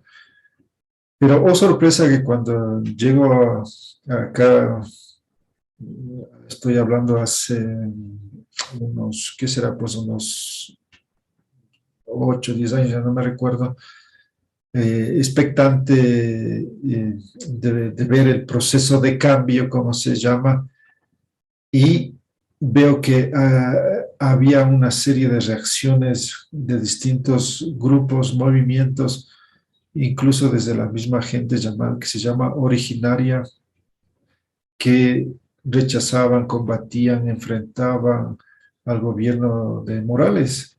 Entonces, ya no era la película que me había hecho, sino era otra que yo comenzaba a vivir, a experimentar desde mis propios ojos, de mi propio corazón, y al escuchar, al ver las diferentes reacciones de distintos personajes, sectores, frente a lo que estaba sucediendo. Entonces ahí aterricé, ya no estaba en las nubes imaginándome un montón de cosas, sino que pude vivencializar, y mi conclusión era que este proceso no era de cambio, sino un proceso de darse la vuelta en lo mismo. Es decir, sí pueden haber las intenciones, pueden haber los deseos, pueden haber las aspiraciones, pero de buenas intenciones simplemente puede ser, como se dice, el camino al infierno. Entonces, ¿qué pasa? Que desde mi punto de vista, haber concentrado toda la atención en el Estado, convirtiendo al Estado como el papá, como el proveedor, el generador, y establecer toda la acción alrededor del Estado, es el error más craso que se puede haber cometido. Típico de una posición de izquierda, de una posición marxista-leninista, en la cual ellos creen que el cambio tiene que venir desde el Estado, desde arriba, y a partir de generar supuestamente las condiciones para buscar la reacción o la concientización de la población que lleve a construir el socialismo. Es decir, ¿qué es en última instancia? No están mirando hacia adentro, no están mirando sus raíces, no están mirando su proceso. Es decir, ¿qué es lo que pasa en definitiva? Que la izquierda dice: el indio es pobre, el indio es atrasado, el indio no sabe, el indio no tiene conocimientos, el indio no tiene capacidades. Entonces hay que guiarle, hay que darle, hay que orientarle, hay que formarle, hay que prepararle, hay que alimentarle, hay que sacarle de la pobreza. Esa es la visión paternalista, mesiánica de la izquierda, y en la cual hay gente de todos los colores. Es decir, hay gente del fenotipo de Evo Morales que tiene un fenotipo aymara, pero que tiene una mentalidad, que tiene una configuración, que tiene una preparación sindical, porque ahí se ha educado. No tiene una formación comunitaria, porque él no se ha criado, no ha estado dentro de esas características, y no está imbuido, no está alimentado de lo que es la comunidad, sino del sindicalismo, de la lucha sindical reivindicativa prebentalista. Como consecuencia, entonces, en la teoría leninista, tenían que centralizar toda la acción en el Estado y supuestamente crear el Estado plurinacional. Pero, ¿qué es lo que hemos visto? Que es el mismo caso que pasó con los conceptos, las teorías del desarrollo, del progreso, del crecimiento. Y luego se dieron cuenta que eran procesos equivocados, y qué hicieron para tratar de presentarlos como que posibilidades todavía. Hablar, por ejemplo, de desarrollo comunitario, desarrollo identitario, desarrollo cultural. Es decir, creyeron que poner apellidos ya iba a permitir realmente que sean proyectos que puedan dar salidas y soluciones, pero no han servido. Entonces ahora ya, como se han dado cuenta, ya no se habla del desarrollo, sino se habla de alternativas al desarrollo. Ahora se habla de salir del desarrollo por buscar otros caminos, otras vías, porque se han dado cuenta que por ahí no es la salida. Entonces, y ojalá ya se den cuenta de que la salida no es la construcción del Estado plurinacional. Es decir, no se trata de poner al Estado colonial burgués el apellido de pluricultural, porque al final lo que puede pasar es que sea simplemente plurisindical y nos quedemos en las disputas, como ustedes pueden ver, entre los sindicatos, las peleas que se dan al interior y por lo tanto nos quedemos simplemente en una situación alrededor del Estado. Cuando lo que se debería o lo que hay que hacer es potencializar a las comunidades, el darles poder, darles capacidades, darles recursos, darles legalización, darles potestad como instituciones para que ellas sean el poder popular o el poder comunal que pueda hacer los cambios desde abajo, no desde el Estado, sino desde abajo, que puedan las comunidades organizadas ser el sostén para enfrentar a la derecha, para enfrentar a todo el proceso colonial que se mantiene hasta el día de hoy, que lo empujan todos estos grupos de la derecha.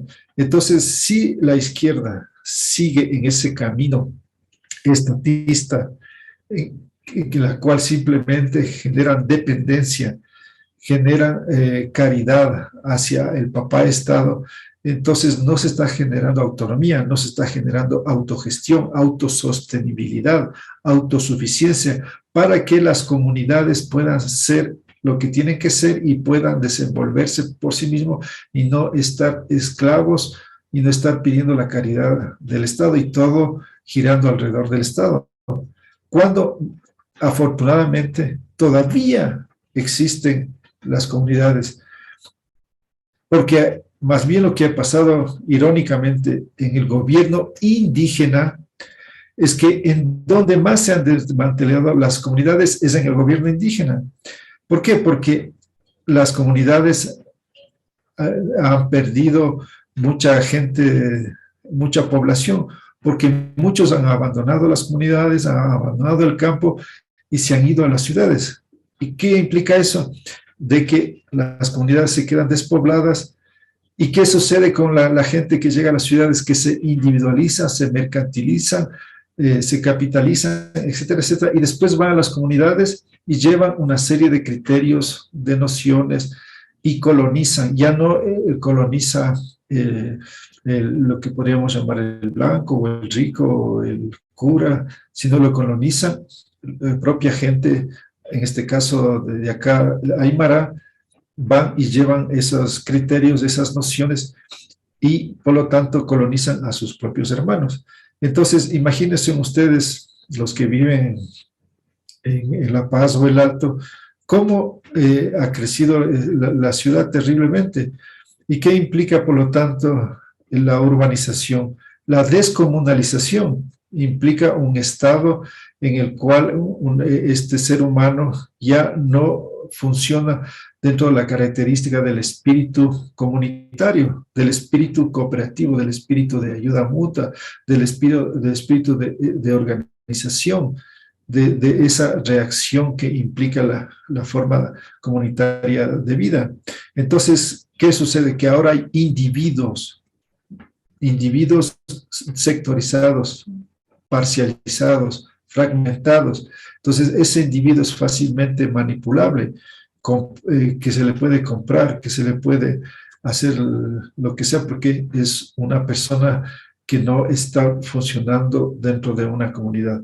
Entonces, desde mi punto de vista, este proceso de estatista que genera burocratización, que genera corrupción, que genera acomodo, que genera lo que ustedes dicen pegas, peguitas, que genera todas estas formas arbitrarias, deformativas, degenerativas, y que no ayudan a la construcción de un nuevo tipo de personas, de humanidad, de gente que pueda hacer otra Bolivia, otro país, otra sociedad.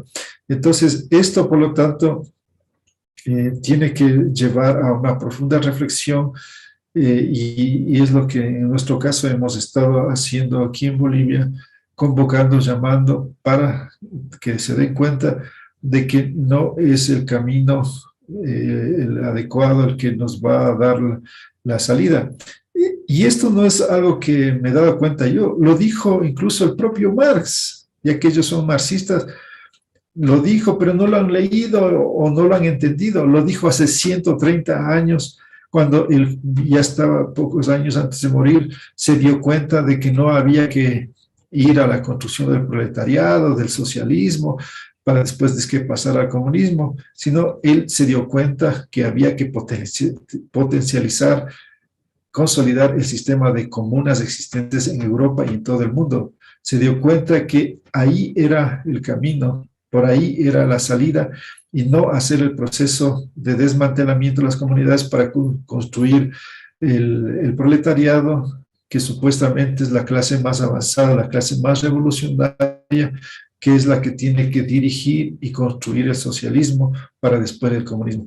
Entonces, eso ya lo dijo Marx, ya él se dio cuenta porque el joven Marx es el que planteaba eso, pero el viejo Marx ya sabio, ya en otra condición, en otra situación, se dio cuenta de que no era por ahí y reformuló, replanteó, pero los marxistas-leninistas, los comunistas, los socialistas, solo seguían por el joven Marx y el maduro Marx, pero ya no identifican o no valorizan al viejo Marx, y de ahí el fracaso ya de 100 años, y por lo tanto seguimos en lo mismo. Muchas gracias. Gracias. ¿Alguna otra pregunta? ¿Alguien más que quisiera compartir, contradecir, cuestionar o apoyar? Acá, profesor. Buenas noches. Adelante. Buenas noches, María Cristina. Sí, bueno, me ha parecido muy interesante no puedo decir el tema porque esto es muy amplio, no es una visión muy grande. Y me parece muy bien que estudiemos lo que incluye el pasado, o sea, saber quién nos ha conquistado. O sea, los europeos, ¿en base a qué pensamiento? Eh, Sé bien que los europeos han conquistado casi a todos los países del mundo, ¿no? Solo son como 4 países que han mantenido su cultura, que son los asiáticos, Japón y Corea, pero también Portugal ha sido que está en Europa, ha sido parte de las conquistas. Y si vamos más atrás, como usted decía, o sea, tenemos lo que es la Edad Media, tenemos a mucho antes incluso de las guerras mundiales, ¿no? Y cada país o cada continente ahora llamado ha surgido también a raíz de las conquistas, ¿no? De los imperios, de las guerras. Entonces hemos ido como que evolucionando cada vez más y ahora nos entendemos mejor hablando, ¿no? Con diplomacia. Entonces, me parece una muy buena propuesta entender el pasado, sanar el pasado y aprender de esto, ¿no? Porque si bien ellos nos ven como un logro de conquista, nosotros hemos perdido algo, hemos perdido nuestra identidad, hemos perdido esa cultura y no sabemos por dónde empezar, ¿no? Ni siquiera podemos reconocer nuestros jeroglíficos, si se podría llamarlos así. Y entonces hay un gran trabajo por hacer, ¿no? Sanar desde nosotros mismos, desde el punto de gobierno que tocamos. Yo no veo malo, digamos, pero, o sea, está como que está entre bien y el mal, ¿no? Y, y, y bueno, la verdad me parece muy, muy interesante ver hacer esta mirada hacia atrás y hacia adentro también. Entonces, le agradezco, profesor, por el tema y por la anterior clase también. Gracias, María Cristina. Algo que es importante entender que el pasado está en el presente. No es que el pasado es algo que ya no existe. El pasado genera un presente y este presente es resultado de ese pasado. Por lo tanto, el pasado está viviendo en el presente. Aquí está latente. Entonces, esto es importante porque suelen decir, eso ya es pasado, pero ya pues pasó hace 500 años, pero ya reacciones siguen en lo mismo. No entienden que lo que sucedió hace 500 años se mantiene hasta el día de hoy, es decir, se ha ido reproduciendo, se ha ido ampliando, consolidando, perfeccionando. Incluso hemos llegado al clímax, a la cúspide de esta situación colonial. Por lo tanto, lo que sucedió hace 500 años simplemente se ha ido perfeccionando hasta alcanzar el nivel en el cual ahora los neocolonialistas ya tienen hasta rostro indígena. El neocolonialista de este tiempo ya no es un personaje de un fenotipo blanco, sino que tiene la forma indígena. Entonces, por lo tanto, ese es el nivel mayor en donde ahora ya hay gente de las propias poblaciones originarias que son los que se encargan de colonizar, de dominar y hasta de explotar. Porque, por ejemplo, en el caso de Bolivia, de los llamados camiris, que son los ricos o los nuevos ricos, que ellos tienen como empleadas, como servidumbre, como trabajadores a aymaras o quechuas pobres. Entonces, imagínense ustedes a lo que hemos llegado, en donde estos llamados camires, estos que se han hecho ricos, que han logrado aprovechar del capitalismo y ahora tienen esta condición de privilegio y utilizan a su propia gente no para hacer un proceso que llaman de liberación, de emancipación, sino por el contrario para mantener la misma situación. Entonces, por lo tanto, estamos en una situación clímax del colonialismo y si nosotros hoy no rompemos, simplemente vamos a ahora sí ser conquistados, absorbidos, porque ya nuestra propia gente se encarga ha asimilado y el colonialismo y se encarga de colonizar a los demás. Vilma, adelante Vilma. Buenas noches, profesor. Mire, lo he estado escuchando con mucha atención todo lo que usted nos ha comentado, pero dentro de nosotros en la sociedad yo tengo como así, como sentimientos como encontrados y el ver cómo volver al equilibrio y volver desde el pasado, proyectarnos hacia el futuro. Dado de que nosotros, como usted decía, de cómo está la sociedad hoy en día, tomando en cuenta que Latinoamérica es un país muy rico en todo en comparación a Europa. Y de esa forma, cuando vinieron los europeos a coloniar, cuando fue hace 500 años atrás, ¿cómo se llama?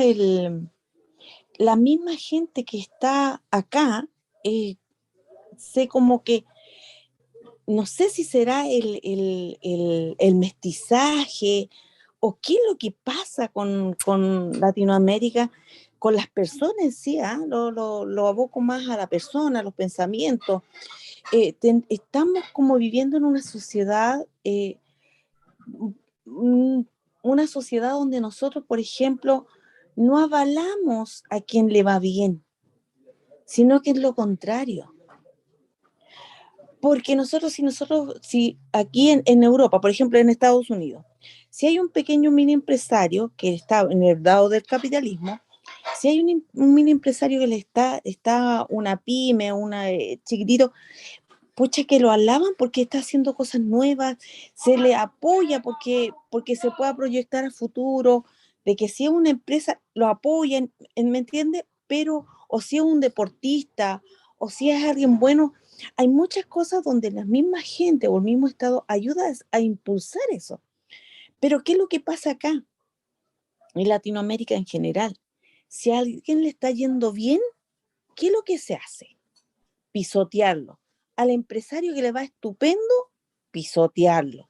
Que tiene mucho el capitalismo, que el capitalismo, que el capitalismo. Pero yo digo, me voy a este hecho, digo yo, yo de hecho he escuchado también este experimento. O sea, a 3 personas se le da 100 pesos, por ejemplo, a cada uno. De esas 3 personas que le dan los 100 pesos, una persona se lo puede llegar, decir, ¿sabe qué más de esos 100 pesos que me dan? Yo lo puedo convertir en 200 pesos, trabajar, esforzarme, y puedo salir adelante con esos 200 pesos, y más con esos 200 pesos lo hago multiplicar y hago que también tener trabajador y todo eso. La otra persona puede que lo eche en el banco y puede ganar unos intereses, poquititos por allá, y el otro llega y se lo gasta en un día.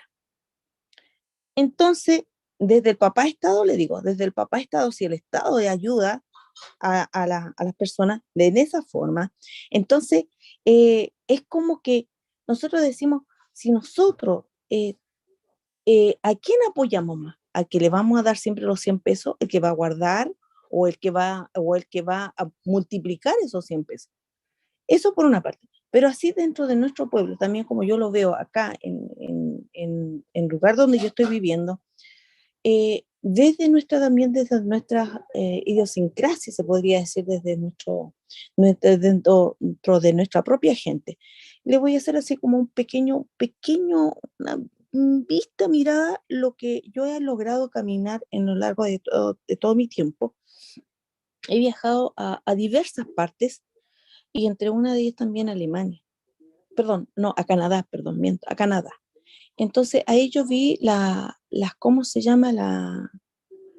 Eh, Vi la otra forma de vida, veo también la forma de vida acá en Chile y veo la forma de vida también en mis países, en Perú y Bolivia. Entonces, desde las personas que, por ejemplo, me ha tocado ir a Bolivia, donde yo veo de que cuando es al turista, al extranjero, hay que sacarle porque tiene plata, porque tiene plata, porque tiene plata. Y en un ejercicio muy pequeño que es en los pequeños restaurantes donde tengo que sacarle más el provecho para ver el signo dinero. Y acá también en Chile también se ha estado contagiando de eso. Y cuando si yo puedo evadir impuestos, lo hago. Pero si no pago los impuestos como corresponde, ¿cómo voy a poder impulsar a los demás? Entonces, yo ahí veo de nuestro pueblo, de nuestras generaciones anteriores, cómo nosotros podemos ver dentro de nuestra propia cultura tratar de que eso se revierta, de que tomando en cuenta desde nuestros ancestros las cosas no eran así. ¿Cómo poder impulsar a que las nuevas generaciones de tratar de cambiar el pensamiento de, de las personas para que poder arreglar de partida la madre naturaleza, poder ser más equitativo con ella, no lastimarla como la estamos lastimando? Y ahí uno va viendo el cómo lo hago. Mire, hay en pequeña forma de pensamiento, le digo en este caso de cómo cuidar a la Pachamama en el sentido de la basura. He tenido la oportunidad de viajar por tierra, he viajado también por aéreo a Bolivia, y me he dado cuenta tanto de Perú como Bolivia. No sé qué es lo que pasa ahí. Eh, de la frontera hacia allá no se ve ni siquiera un papel tirado en la carretera, pero de la frontera hacia acá, uff, se ve horrible, muchas cosas. Entonces, y uno haciendo la política del cuidado del medio ambiente, del cuidado del medio ambiente, pero eso no se ve, no se ve. Entonces yo digo, ¿cómo le voy a inculcar a las futuras generaciones si siendo mismo de acá, de las mismas personas que llegan y ensucian y no toman conciencia de eso? Y dentro de nuestra cultura, dentro de nuestros ancestros, era todo lo contrario, el cuidar, el reciclar, el ocupar lo que sacar lo que vamos a ocupar y lo que no vamos a ocupar lo vamos a devolver.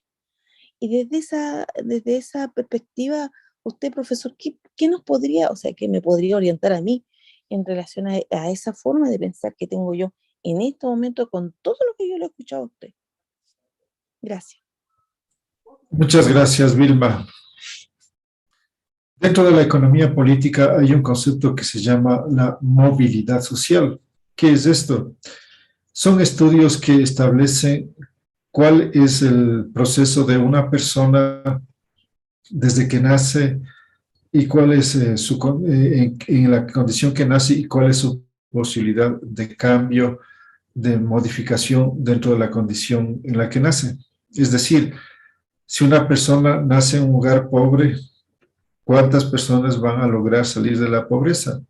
Si una persona nace en un hogar rico, ¿cuántos van a poder mantener en esa situación de riqueza y no van a descender? ¿Y qué establecen los estudios en el mundo? Y si quieren, podemos tomar el ejemplo de Estados Unidos, y ustedes pueden averiguar en Internet cuál es la movilidad social de Estados Unidos.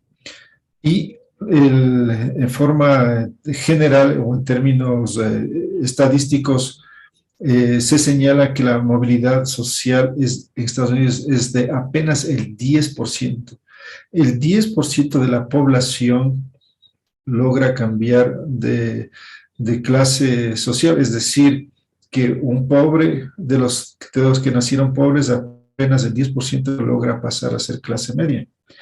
Y de los ricos, así no hagan nada, así no trabajen, simplemente conserven la fortuna y no la dilapidan, terminan siendo ricos. Mueren, nacen ricos y mueren ricos, así no hagan nada.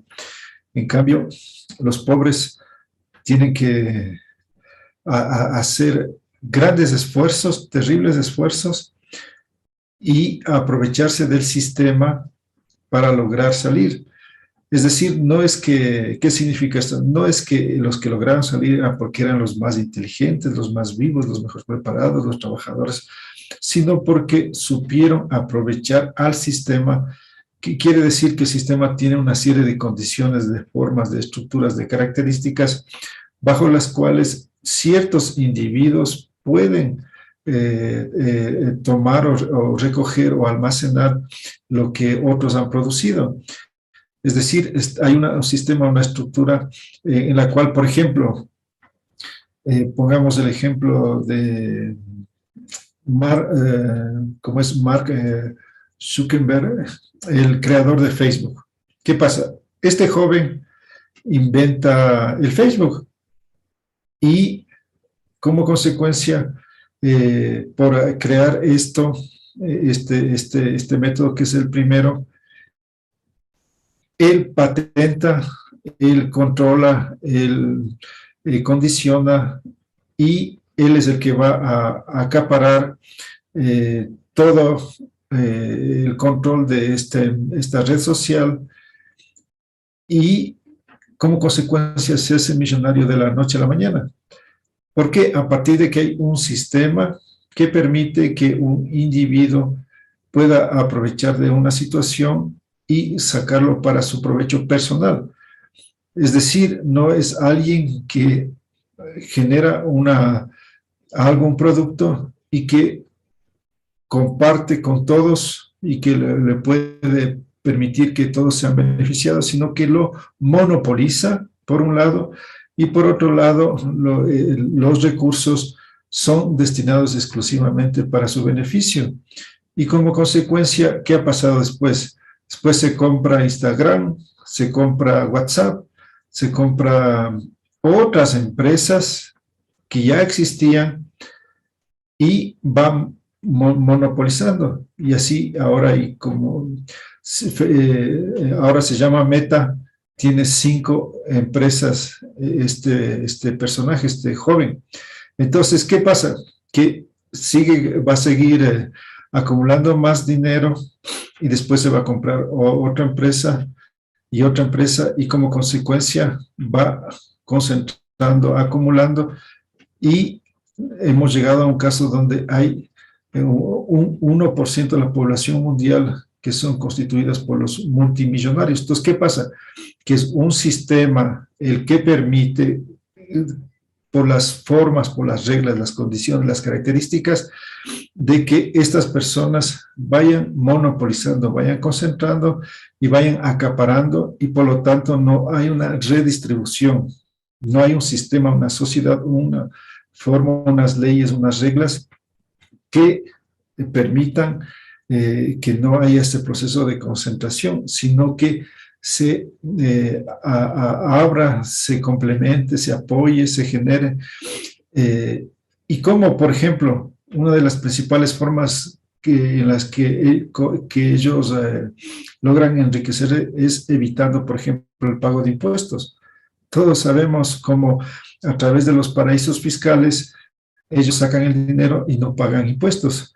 Entonces van acumulando más y más riqueza de esa manera. Mientras el pueblo, la clase media, pagan impuestos, los ricos se hacen leyes en las cuales los paraísos fiscales son legales, y por lo tanto ahí pueden sacar su dinero y como consecuencia después invertir mucho más, y de esta manera van tomando otros espacios, otras empresas, y de esta manera la pirámide se va perfeccionando cada vez más. Entonces, ¿qué clase de juego, qué clase de sistema, qué clase de reglas son esas en las cuales no permiten que lo que es para todos, que es todos los llamados recursos naturales sean para todos, cada vez se va en un proceso de acumulación, y año tras año los ricos son cada vez más ricos? Entonces, como consecuencia, por lo tanto, con lo que señalaba al principio de la movilidad social, ejemplifica claramente de que apenas los que logran salir de la condición en la cual se encontraron e ir a una situación de otra condición económica es apenas el 10%, ¿sí? En los propios Estados Unidos, solo el 10% logra salir, el 90% se queda. Si nació pobre, muere pobre, y solo el 10% por distintas circunstancias logran, y por lo tanto, ¿qué hay que generar? Otro sistema de estímulo, de apoyo, de capacitación, de motivación, etcétera. Entonces, donde lo comunitario ahí juega el rol. Esa es una comunidad en donde no se trata de apoyar a un individuo, se trata de apoyar a todos. No se trata de que uno nomás crezca y después el que tiene, el que ha crecido, después ponga a trabajar a los demás. Entonces, ¿qué sociedad, qué mundo, qué sistema es ese? Entonces, necesitamos cambiar las reglas del juego, cambiar la mentalidad, cambiar las formas para generar, por lo tanto, un sistema de cooperación, de ayuda mutua, de comunidad, en donde respetamos a la naturaleza, en donde no hacemos el proceso de explotación, aprovechamiento, de enriquecimiento, de afectación de la naturaleza para beneficio simplemente de un grupo de seres humanos. Entonces, si eso le llamamos inteligencia, si eso le llamamos capacidad de generar estos sistemas que nos están conduciendo ahora a la posibilidad de la destrucción de la especie humana, la desaparición, quiero decir, cuando con el cambio climático, ¿quién lo ha generado ese tipo de mentalidad, ese tipo de concentración, ese tipo de acumulación que va generando después todas estas empresas devoradoras que afectan, que acaban con todos los recursos, con el petróleo, las minas, las madereras, etcétera, etcétera? Entonces, ¿qué estamos generando? La destrucción de la vida y concentrando la riqueza cada vez. Esto no sucedía, no ha sucedido tanto como en los últimos años. Otro ejemplo para que ustedes se den cuenta. Hasta hace 30 años, los jugadores de fútbol, los artistas, no ganaban tanto como ganan ahora. Entonces, ¿qué pasó? Que en lo que se llama la época del neoliberalismo, se generó todo este sistema en donde a ciertas figuras se les da otro nivel y por lo tanto hoy tenemos a un Messi, a un Ronaldo que ganan millones de dólares, que ganan cantidades exorbitantes en un solo día. Entonces, cómo es que antes ni el propio Pelé ni los viejos jugadores ganaban tanto? Porque había otro sistema que no establecía esas posibilidades, como ahora hay este sistema en donde un personaje puede ganar tanto como ganan estos futbolistas. Entonces, este es un sistema absurdo que potencializa o que principaliza y que permite que solo ciertos individuos puedan lograr alcanzar y puedan concentrar y tener eso que tienen a esos niveles extremos. Entonces, eso explica, no es que estamos en un mundo donde unos son los vaguitos y otros son los trabajadores. Esa es la explicación que nos quieren convencer y después, claro, nosotros los sudamericanos son los vaguitos y por eso estamos en esta situación. Entonces, y ahora repetimos al interior, ¿no? Este país es, o este sector dentro de este país, o este tal pueblito es el problema de que son vaguitos. Maestro, Las cosas son mucho más profundas, ¿no? Sí, Julio César. sí, maestro, tiene mucha razón. La verdad, vivimos unos tiempos muy materialistas. La verdad, en acá tocaba el tema monetario, de que el arte antes se apreciaba de otra forma y ahora es muy mercantilista, justamente porque llegamos a un medio en esta actualidad por el globalismo, de que el ser humano está siendo tratado como un objeto y no como ser humano o se lo valora como tal. Simplemente vemos a un fanatismo porque sigue a una corriente de que alguien domina. Antes todavía este tema de la empatía, ¿no? Había una comunión entre comunidades, pero ahora se vive que realmente estamos viviendo sometidos, o sea, y por más que quieren muchas personas salir de este sistema, se les hace muy difícil de acuerdo al medio. Es verdad que yo, el maestro, le hablo desde acá, desde el Cusco, también saludarle siempre, ¿no? Con nuestra Pachamama. Siempre estamos con ese sentir y ese pensar de que estamos creciendo y la verdad yo me di cuenta que en acá lo que nos faltaba simplemente era el sentir que no sintamos ese vacío como personas, de que no actuar o sentir en la empatía del otro, porque realmente se ha perdido en estos tiempos y que donde el hombre se ha vuelto muy materialista, todo lo ve el valor económico y realmente la persona dónde queda y se supone que la persona tiene una conexión con la Pachamama, con la naturaleza. Es verdad, hay muchas cosas que tienen precio, pero cuando uno realmente conoce la vida, la naturaleza, la Pachamama, no tiene precio. Es un precio millonario que nadie lo podría pagar, pero realmente nos olvidamos de ese valor de la vida. Muchas veces nos hemos vuelto objetos de realmente de ser esclavizados por un tema supuestamente económico que nos iba a llevar a un ritmo de vida más organizado, pero lamentablemente vemos en estos tiempos que es a un sometimiento donde que realmente el que tiene más tiene que dominar al que tiene menos. Entonces, acá en los pueblos originarios de Cusco, la región, en 13 provincias, Ollantaytambo, Urubamba, Chumbivilcas, Casparuro, Pacarectambo, muchas zonas, yo estoy organizando realmente con las personas conciencia. ¿Qué quiere decir? Que revaloren realmente lo que eran, que vivan como es, que realmente ellos tienen y son millonarios, porque no tiene costo ni precio la vida.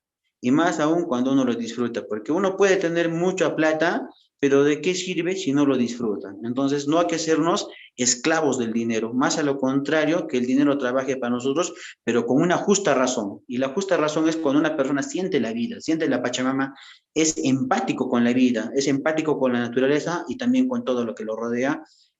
Maestro, desde acá, desde la ciudad del Cusco, estamos en aquí una encomienda, mandarle saludos y muy bonita la explicación, acá muchos hermanos la han escuchado, es muy interesante este curso que llevamos y realmente el diplomado, ¿no? Y gracias a ustedes, maestros, que nos están abriendo el camino, porque hay muchas personas que queremos de repente, de alguna forma, sentirnos de lo que estamos haciendo avalados, porque realmente es una unión. Este Capañán que inicio de nuevo en quechua, este Pucasintata de unir, de tejer de nuevo nuestro camino, que surja, porque lo que nosotros necesitamos en estos tiempos es vivir de nuevo la vida, disfrutar la vida y que nuestras generaciones disfruten. pero no al modo que pocas personas en el mundo quieran gobernarnos o dominarnos, sino de acuerdo a nuestro medio, de acuerdo también a lo que nosotros sentimos, porque nosotros bien sabemos en el mundo, tanto seres como animalitos, nosotros como personas, las plantas, somos realmente seres emocionales y realmente nos valemos por eso y nos sentimos felices.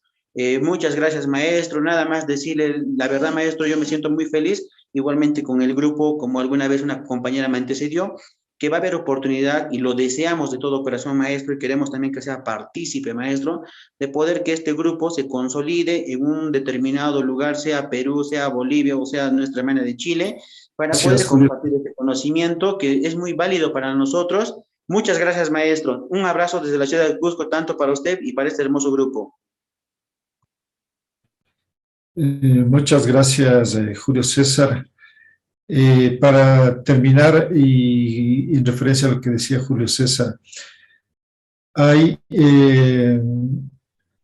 estoy pensando en uno de los hombres más ricos del mundo, que fue el dueño de Apple, de esta empresa de los iPhone y de todos estos aparatos, que murió de cáncer a los apenas 58 años de edad.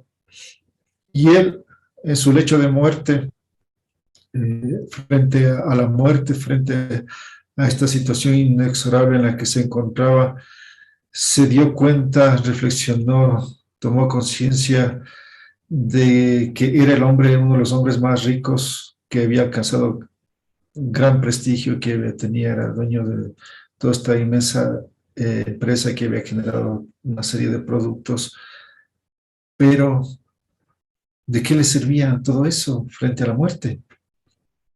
Y ahí reflexionaba cuánto tiempo, recursos, energía, pensamientos, sentimientos, los entregó a la empresa y se arrepentía de no haber vivido la vida, de no haber podido disfrutar de la vida por dedicarse a la empresa. Entonces, eso es el que nos lleve a la reflexión. Si el sentido de la vida es a hacer dinero, si cuando nos vayamos de este mundo no nos vamos a ir llevando nada. Entonces, lo que nos vale es lo que hayamos podido enriquecernos espiritual, emocional, intelectual, etcétera, etcétera. Entonces, eso es lo que nos va a servir, lo que nos vamos a llevar en esencia. Entonces, ¿qué tenemos que entender? Que los recursos económicos no es el fin, es un medio, solo un medio. Entonces, no tenemos que tomarlo como un fin. Y eso es lo que, por lo tanto, que estamos en esta situación, en este mundo, en donde hemos visto que eso es un fin cuando es solo un medio. Entonces, de esta manera me despido, agradezco a todos ustedes por su atención, les deseo una feliz noche y nos vemos la próxima semana. Un abrazo, gracias, chao, chao. Gracias, maestro. Gracias, profesor. Buenas noches. Muchas gracias, profesor. Gracias, doctor. Buenas noches, compañeros. Muchas gracias. Gracias a todos. Un gusto. Gracias.